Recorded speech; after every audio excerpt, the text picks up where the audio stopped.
done to save their lives. Now, what do you think about this protest? Do you think that it was a prudent and wise move on the part of the students of the University of Cross River State? Okay, let me just state this categorically. The original design for yesterday wasn't a protest. It was a peaceful march in honor of the law students.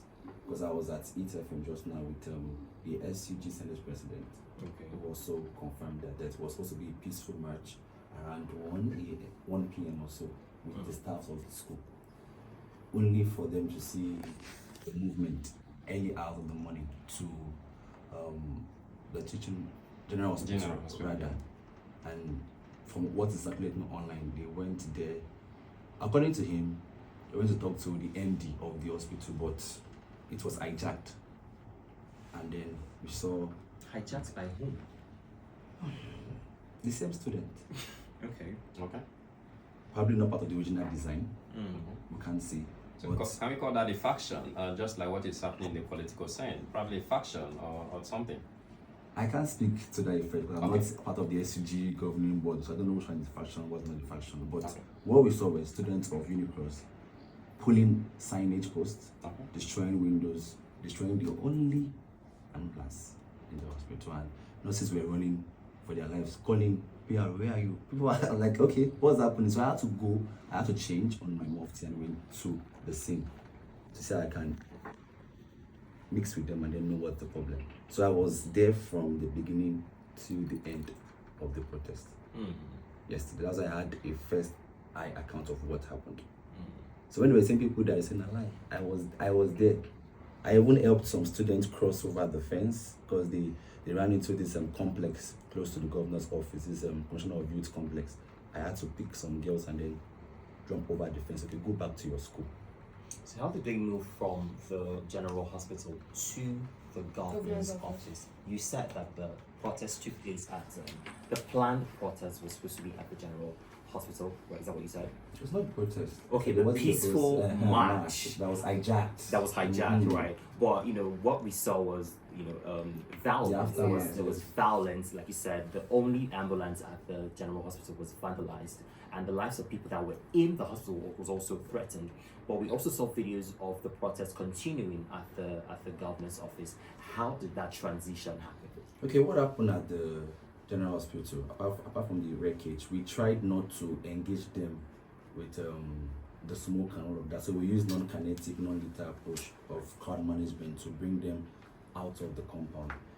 They decided to go to the government house to get audience. Literally, we were dragging the signage posts on the floor.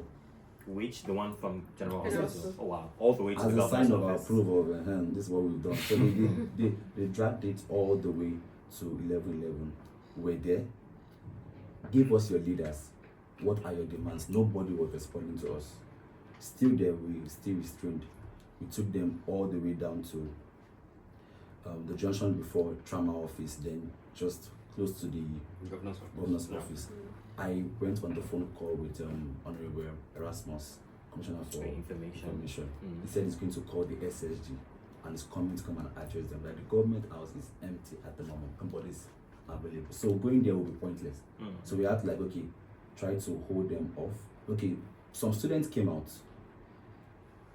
They came out to assist us to create a barricade. We even availed them of our vehicle. Okay, stand on top and try to address them. Let them come. They will come to address them. To not avail. 3 times they broke through our barriers. So it was at that point we had to just use little force that's proportionate to disperse them. So from what you're I saw saying, your smile. so from what we are getting here, there was a video that circulated online that 2 people were killed. 2 people were killed, and there was a massive shootout, and people started running. I mean, the fact that it was shown as a video made it believable. So they could be AI, according to some people. Yeah, but looking at the video, it is looking too real to be considered to be an AI. So how, especially within the short frame that actually circulation so how went factual viral. is this situation? How factual? What are the statistics? Like I said, I was right there. Okay. I was on a blue cap, a white shirt, and a jean. I had to mix with the crowd. Nothing of that nature happened. Nobody died.